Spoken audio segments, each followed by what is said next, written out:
Sir new course का जो CA final का सिलेबस है ना वो देखना है, हम कहाँ से देखें? तो आपको मैंने देखो कितनी बार बता दिया, पीछे फाउंडेशन में भी बताया, इंटर में भी बताया कि आपके जो भी कोर्स स्टडी आप देखना चाहते हो, कोर्स स्टडी मटेरियल देखना चाहते हो, उसके लिए आप क्या करो, आप इनकी वेबसाइट पे जाओ, लिंक आपके सामने अवेलेबल है। अदरवाइज भी आप जाके सर्च कर सकते हो सीधा गूगल पे आईसीआई स्टडी मटेरियल, आपको एक पोर्टल मिलेगा आईसीआई का, उस पोर्टल पे आप जाओगे, वहां पे आपको स्टडी मटेरियल मिल जाएंगे, चाहे वो फाउंडेशन लेवल का हो, चाहे वो इंटर लेवल का हो, चाहे वो फाइनल लेवल का हो। तो सारे आप स्टडी मटेरियल को वहां पे एक्सेस कर सकते हो। उन सारे स्टडी मटेरियल की आपको वहां पे सॉफ्ट कॉपी मिलेगी, और अगर आपको हार्ड कॉपी चाहिए तो उसका चैनल आपको बताया है सीडीएस के थ्रू रजिस्ट्रेशन कराना है, लॉगिन क्रेडेंशियल सीडीएस पे जाओगे, ऑर्डर करोगे, आपके घर पे वो पहुंचा दिया जाएगा। ठीक है सर।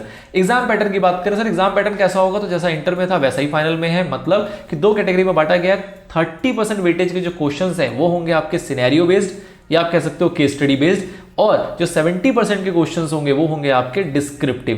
पूरे के पूरे 6 पेपर जो है वो इसी पैटर्न पे पूछे जाएंगे। आपके 6 के 6 पेपर जो होंगे वो 70 और 30 के पैटर्न पूछा जाएगा। 30 आपका एमसीक्यू, 70 आपका डिस्क्रिप्टिव। सर 30% जो एमसीक्यू है, क्या इसके अंदर नेगेटिव मार्किंग होगी? क्या इंटर में थी क्या? नहीं सर, इंटर में नहीं थी। तो इंटर में नहीं थी तो फाइनल में भी इसका सवाल नहीं उठता। मतलब नेगेटिव मार्किंग का जो कॉन्सेप्ट है वो सिर्फ और सिर्फ फाउंडेशन में है, ना ही इंटर में है, ना ही फाइनल में है।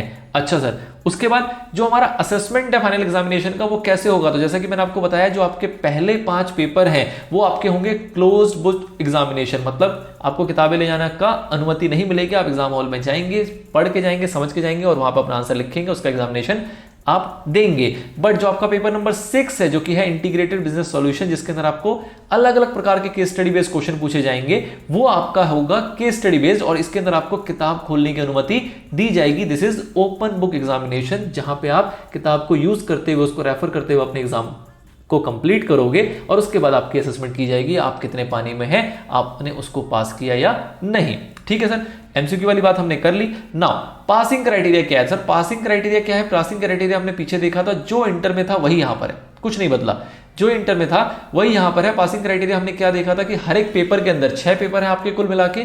अगर आप एक ग्रुप देते हो तो आपके पास 3 पेपर है, आपको हर एक पेपर में 40% मार्क्स लेके आना है, और कुल मिला के आपके कितने होने चाहिए? 50% या उससे अबव। मतलब हर पेपर में 40 नंबर से ऊपर, और कुल मिला के 3 पेपर है तो आपको 150 नंबर से ऊपर लेके आना पड़ेगा। अगर आप 6 पेपर एक साथ देते हो, मतलब बोथ ग्रुप का एग्जाम देने जाते हो, तो 6 पेपर हो गए, तो पहला क्राइटेरिया सेम है, हर एक पेपर में 40 से ऊपर लेके आना है। और क्योंकि आपने 6 पेपर दिए तो कुल मिला के 6 पेपर में देखा जाएगा कि आपके 300 से ऊपर है या नहीं। 300 या 300 से ऊपर, मिनिमम 300 आपको लेके आना है। अगर आप लेके आए तो आप क्वालिफाइड माने जाओगे। यही क्राइटेरिया, यही पैटर्न आपके इंटर लेवल पे भी अप्लाई होता है। नाउ अगला है सर एग्जामिशन का क्या क्राइटेरिया है? तो एग्जामिशन का क्राइटेरिया भी सेम है जो आपके इंटर लेवल पे था। मतलब कि आपने कोई भी ग्रुप दिया, अगर सपोज आपने एक ग्रुप दिया है, तो एक ग्रुप अगर आप देते हो, तो आप अगर कोई भी सब्जेक्ट क्लियर नहीं कर पाते हो, बट किसी एक पेपर में अगर आपका 60 मार्क्स या इससे अबव आ जाता है, तो ये आपका एग्जाम माना जाएगा। एग्जाम कब तक माना जाएगा सर? अगले 3 अटेम्प्ट तक माना जाएगा। मतलब कि इस एग्जामिशन का बेनिफिट जो है वो अगले 3 अटेम्प्ट तक आपको मिलेगा। इसके जो एक्स्ट्रा मार्क्स है वो बाकी के मार्क्स में सेटअप होने के लिए यूज किए जाएंगे।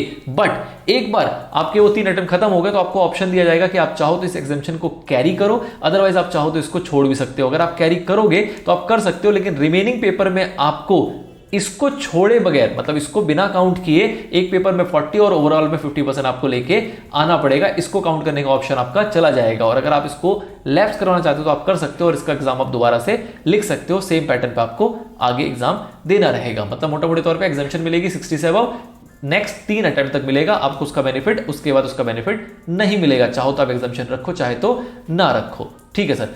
नेक्स्ट क्या सर यहाँ पे वैलिडिटी है? यहाँ पे तो जैसे कि पहले में आपको बताया गया था वैलिडिटी 4 साल की थी, फाउंडेशन लेवल पे इंटर पे आए तो वैलिडिटी 5 साल की हुई। साथ में रिवैलिडेशन का ऑप्शन भी दिया गया, लेकिन once in a lifetime, जो कि 5 साल का था। यहाँ पे वैलिडिटी दी गई आपको 10 साल की। कितने साल की सर? 10 साल की। क्या इसको रिवैलिडेट कर सकते हैं? हाँ जी कर सकते हैं। क्या जिंदगी में एक ही बार कर सकते हैं? नहीं, पूरी जिंदगी बता दो आप, फाइनल देने में कोई दिक्कत नहीं है इंस्टीट्यूट को। इंस्टीट्यूट कहता है कि पहले बार में आपको 10 साल की वैलिडिटी दे दी, आपने रजिस्ट्रेशन कराया, उसके बाद आप दोबारा से रिवैलिडेशन करना चाहते हो, कराओ, 500 रुपए का फीस दो, और अगले 10 साल तक आप चाहो तो दोबारा पेपर दे सकते हो। उसके बाद भी कुछ नहीं हुआ सर, 20 साल बीत चुके हैं, आप दोबारा 500 रुपए का फीस दो और 10 साल आपको मिलेंगे, अगले 10 साल और आपका जो वैलिडिटी है रजिस्ट्रेशन का वो एक्टिव कर दिया जाएगा। तो मतलब यहाँ पे कोई टाइमलाइन नहीं दी गई है, आप आजीवन चाहे तो एग्जाम देते रहें, कोई दिक्कत वाली बात नहीं है। तो this is all about the final course, जो कि न्यू कोर्स के अंदर डाले गए, और उसके अंदर जो भी बदलाव किए गए वो इस तरीके से आपके सामने प्रेजेंट कर दिए गए हैं।